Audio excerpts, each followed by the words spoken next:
Hey, hi and welcome back.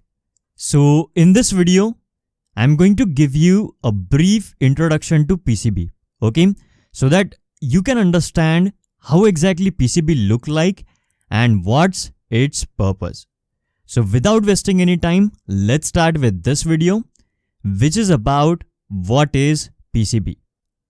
So the PCB stands for printed circuit boards, okay? And this is how basically the PCBs look like. And out of all the PCBs that I have mentioned here, this is actually the PCB that we are going to design in this training. Okay. And you know, PCBs are actually the foundational building block of any electronics devices.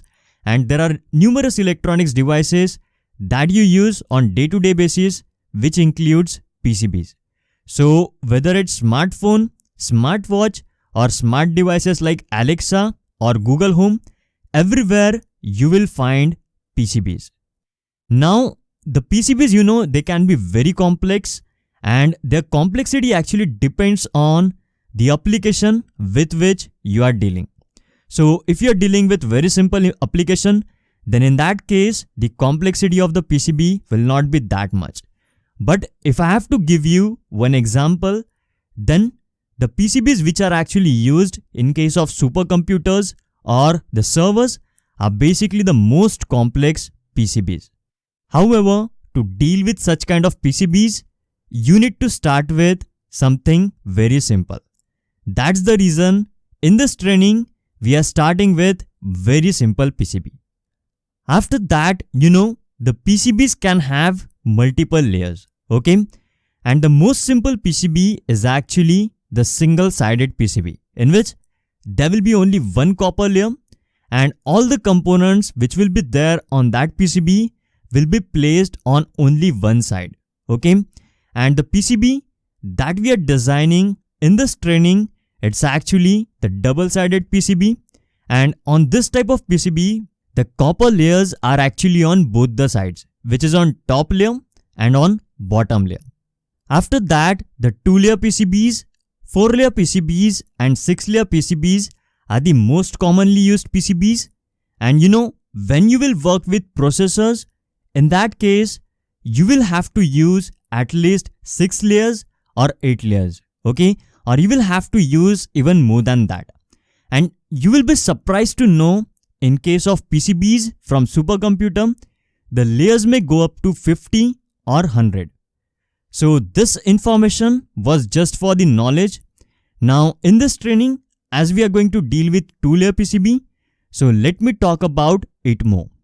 Now in 2-layer PCBs, as I told you, there will be 2 copper layers.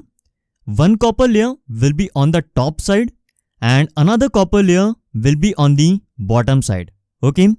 And these 2 copper layers will be separated by a core material like FR4. Which stands for flame retardant 4.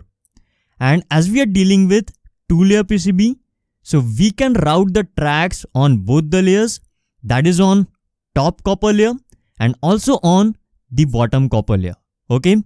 And in case of 2-layer PCB, we can place the components on both the layers, okay?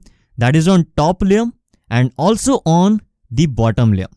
And these components can be through-hole component or they can be the SMD component.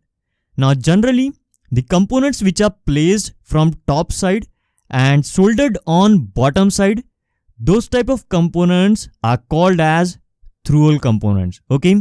So on this particular PCB, you can see this component is actually a through-hole component, and these resistor array or these resistors that you see on the top side, these all resistors are actually the SMD resistors, or these components are basically SMD components because they are placed on top layer and they are soldered on the same layer, okay? So I hope that this point is now clear to you.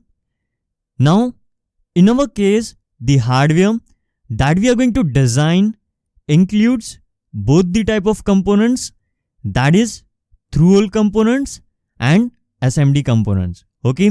And in this training, we will work on 2-layer PCB and we will use both type of components which are through hole and SMD. So this much information is enough to get started, and as this entire training is on PCB designing, so you will learn lot of minute things in the upcoming videos. Alright, so that's what I wanted to tell in this video about the PCB. Now from next video, we will start with the discrete components, out of which we will see the resistor first. Okay, so I will see you in the next video now.